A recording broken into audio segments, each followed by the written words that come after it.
That is very specific. That's Old English. Huh. Isn't that weird? Yeah.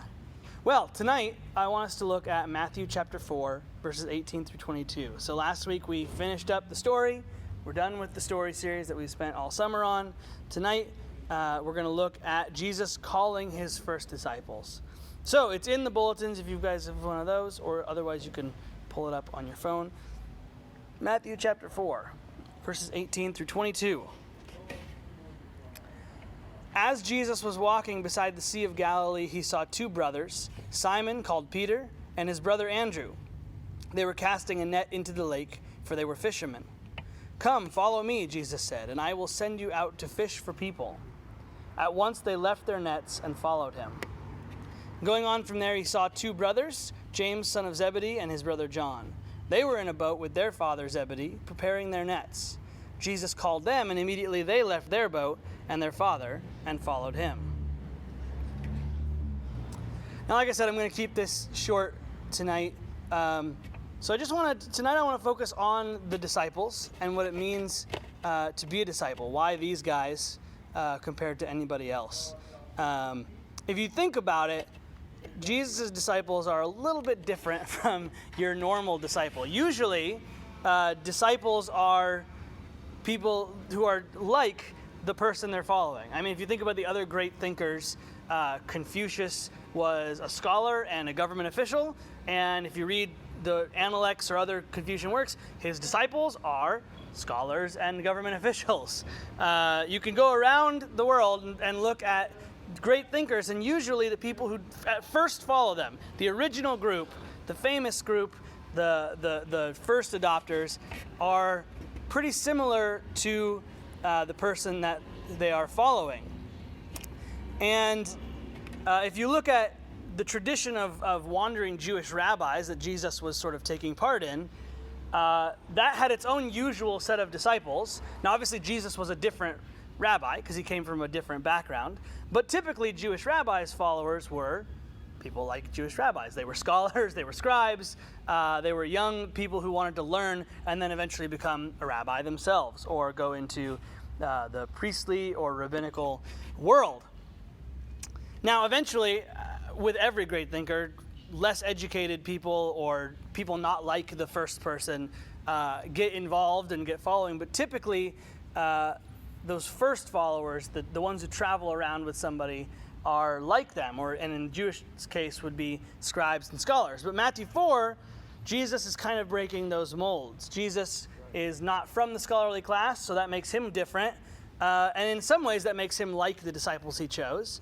But he didn't go pick other carpenters. He went and he picked fishermen and at least one tax collector and at least one political revolutionary among other people in his group.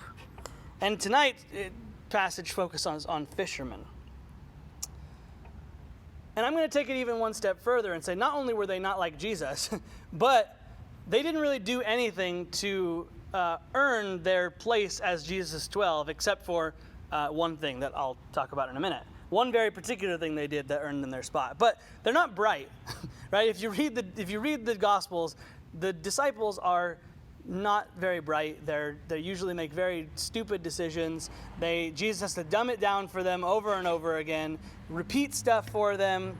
They make foolish decisions that come back to bite them. Peter does that all the time.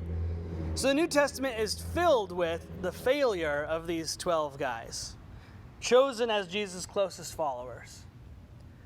So why them?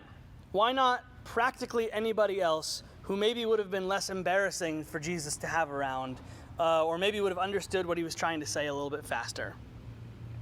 The thing that sets those 12 apart is that when Jesus said, "Come follow me," they did. They dropped what they were doing and they followed. The disciples had a willingness to follow, step out into the unknown. It was the hallmark of why they were chosen. It was nothing more than that, but also nothing less. They're not given an explanation of the mission, at least not right away. No particular reason to do what Jesus says, to follow him, and yet they leave behind their old life, they drop their nets, and they follow Jesus. And the thing is that that's all that's asked of us as well. Again, nothing more and nothing less. as easy or hard as that may sound. Jesus stands there and he calls us. He says, "Come follow me." The disciples had only one thing that set them apart. It's just that they were willing to be called. Right? We all get a calling, but they were willing to be called and to follow when they were called. They spent the next 3 years learning from Jesus, making plenty of mistakes, having their lives completely changed, and becoming, the foundation of the church, 12 of the most famous people in human history. But all of that only happened because they decided to heed Jesus' call on their lives. That is the first part of what it means to be a disciple. When we're called, we follow. And God calls each of us, and we have a choice to follow Jesus, to live our lives for Jesus or not. But there is a second part. There's a second part to the rhythm of disciple life, and it's in this passage in Matthew. It's what they're called to. Peter and Andrew, James and John are called away from being fishermen to become disciples. And they follow. But Jesus makes it clear from the beginning that they're also being called in order to be sent out. Jesus says, "Come follow me, and I will send you out to fish for people." We have no idea of knowing how much the disciples got the metaphor right away, how much they would have understood what it meant to fish for people when they were first called. But they must have known that it would mean, eventually, to be sent. They would have to do a job besides just following Jesus. However much they understood, they had been called in order to be sent. And so their 3-year boot camp with Jesus results in this explosive movement around the world that we find in the story of Acts and beyond. And so that is the rhythm of being a follower of Jesus. We're called and we're sent.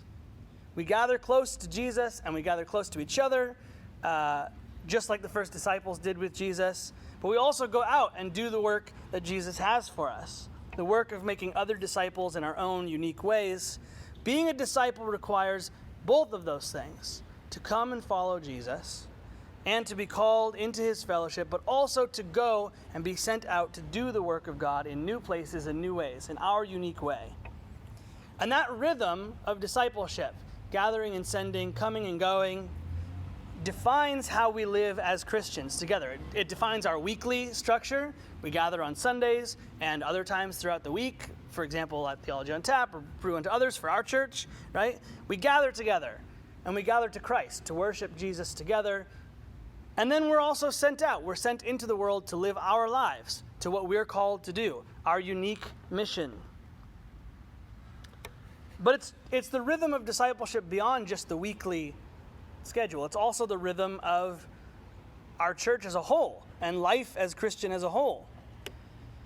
As a church, we call others to come to us, to join, be part of our congregation. We welcome newcomers, people who've never been in the faith before, people who are returning to the faith for the first time in a long time, people who are just looking for a different place to worship. We welcome, we gather people together. But then also, we send people off. And sometimes, like tonight, old friends are on their way to new things. And our fellow disciples who are members of the church here are called to serve in other ways and to go. And so we send off those people who are called to worship elsewhere. This is the life of the church, calling and sending. Every week in our lives, in the life of the church, beyond the week to the bigger picture. So tonight, my invitation to you is to hear the call, to join the rhythm and flow of the life of discipleship. Jesus is inviting us out of our boats, whatever that is, into a surprising and mysterious way of life with him. And Jesus is preparing us to go, to become an extension of Jesus himself as we find our place and work for God. Each of us is called in order to be sent, and sent in order to call, and so on and so on. Like the first disciples, may we have the courage to leave behind what we must in order to follow Jesus when and where he calls us. I promised I would keep it short.